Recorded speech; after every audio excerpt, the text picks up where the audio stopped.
নমস্কার, আমি একজন ডাক্তার। আজ খুব সহজ ভাষায় বলবো কোন শাক খেলে কি উপকার হয়। নাম্বার 1, পালং শাক। রক্ত বাড়ায়, শরীরের দুর্বলতা কমায় এবং চোখের জন্য খুব ভালো। যাদের হিমোগ্লোবিন কম তারা সপ্তাহে 2 থেকে 3 দিন পালং শাক খান। নাম্বার 2, লাল শাক রক্ত পরিষ্কার রাখে, ত্বক উজ্জ্বল করে এবং কোষ্ঠকাঠিন্য দূর করে। পেট পরিষ্কার থাকলে শরীর অর্ধেক সুস্থ থাকে। পুঁই শাক হজম শক্তিশালী করে, গ্যাস ও অম্বল কমায় এবং শরীর ঠান্ডা রাখে। যারা গরমে বেশি অসুস্থ হন তাদের জন্য পুঁই শাক খুবই উপকারী। কলমি শাক ডায়াবেটিস নিয়ন্ত্রণে সাহায্য করে, লিভার ভালো রাখে এবং ওজন নিয়ন্ত্রণে সহায়ক। ডায়াবেটিস থাকলে তেলে ভাজা কম খাওয়া ভালো এবং সেদ্ধ বা হালকা রান্না। নটে শাক হাড় শক্ত করে, শরীরের ব্যথা কমায় এবং ক্যালসিয়ামের ভালো উৎস।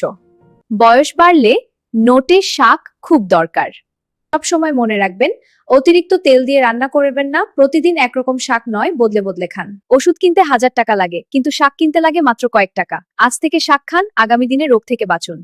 এই ধরনের ভিডিও দেখতে চ্যানেলটিকে লাইক, কমেন্ট, শেয়ার, সাবস্ক্রাইব করে দেবেন।